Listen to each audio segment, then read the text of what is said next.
Today we're going to be looking at Blessed Bartholo Longo. Now, if there's anybody you thought was totally lost, it must have been him.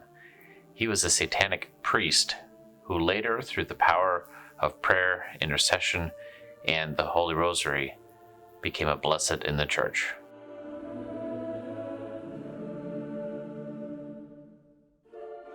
Bartholo Longo was born in Italy during a time of great upheaval.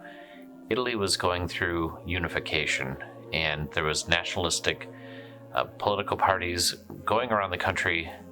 They were threatening many of the classic and traditional structures of Italian culture, including the papacy. Garibaldi is the best known of these, but there were many others, and Bartholo Longo, who decided to study law in early 1860s, ran into this in his university setting. Many students were dabbling in the dark arts, mediums, the occult, while protesting the papacy, Catholicism, and seeking this desire for a national unified Italy. And Bartholo Longo was no exception. He fell right into the group and started protesting the church, the papacy, and anything such as the Papal States that might get in the way of a unified nationalistic Italy. Like I mentioned a moment ago, he also got into the dark arts, and this is something people dabble with all the time today, and it is a gateway into some really dark things. It was a real gateway for him. In the 19th century, one very popular thing were seances and visiting mediums. I know they go on today, but they were of particular interest to people. Sir Arthur Conan Doyle, the author of Sherlock Holmes, is one example of somebody who really got into that and became a spiritualist. It was just a very popular thing to do, pretty much mid-19th century on. And Bartholo Longo started visiting these things and speaking to mediums, and they led like one thing after another until he was really deep into the dark arts. He also had some bizarre spiritual experiences, and they got him interested in the power of being able to see things into the future or control them, basically the occult. And that convinced him over time that he should become a Satanic Priest. He studied intensely for it and had to do mortifications as part of it. I won't get into the details, but it was a really dark thing, as you can imagine. And he was pretty much, you would think, lost. And were he to die at that time, we would really be concerned for his soul. But Bartholo Longo wasn't given up by his friends and by those praying for him, including his family. They kept praying for him. And though for an entire year he said his black masses and other rituals and really did the worst of the worst things you could imagine in a dark liturgy, the prayers had an effect, and he ran into some professors and friends who were able to convince him to at least speak to a Dominican priest. And over time, through question and answers, a lot of patience, some of the hatred that he had of the Catholic Church and of the papacy began to subside. In time, he started to see the power of giving oneself back to God and to the Rosary and to the sacrament of reconciliation, that is confession.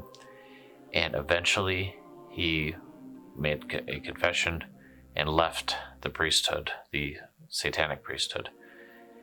He became a Dominican Third Order Tertiary and began learning more and more about the Rosary. The Rosary spoke to him in a way that it has spoken to many saints throughout the ages and many lay people who strive to become saints and religious as well. And he was starting to despair that the Satanic priesthood he had given himself to, the consecration to a demon, that couldn't be reversed. But he was able to find solace in the Holy Rosary. The Rosary comes with a promise that those who propagate the Rosary will never be lost. And one day, when Bartholo Longo was in Pompeii, where he ended up doing quite a few other things, in particular his devotion to the Rosary and Our Lady of Pompeii. Our Lady of Pompeii is where we get the 54-day Rosary Novena. He had this this sense while he was in a field that the Rosary would be what would save him. And although he was ready to despair of his salvation, once a priest, always a priest is what we say for Catholic priests. Once a priest does not mean always a priest for the dark arts and for Satanism. And the Rosary was proof to him.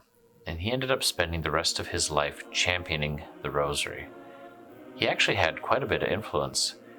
He ended up having a basilica built in Pompeii, where he was living. He restored much of the faith community there. He also befriended Pope Leo XIII, who was also a champion of the Rosary. And some of this work really led to a revival of the Rosary and has given us, even now in the 21st century, a lot to think about as we reflect on the value of the Rosary and why we should all be saying it every day.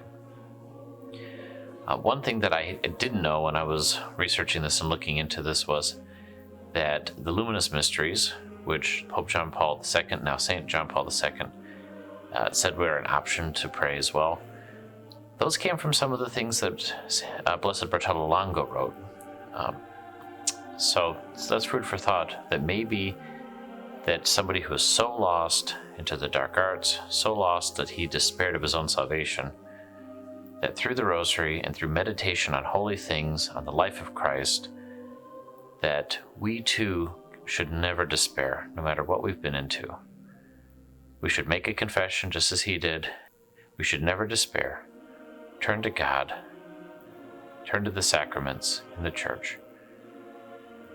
Make a good confession. And keep praying your Rosary. Don't despair. God's mercy is greater than the worst sin. Blessed Bartholo Longo, pray for us. Please hit the subscribe button below so you see all these videos. What saints would you like to see, or blesseds, or other people striving for holiness? In upcoming videos, leave a comment below.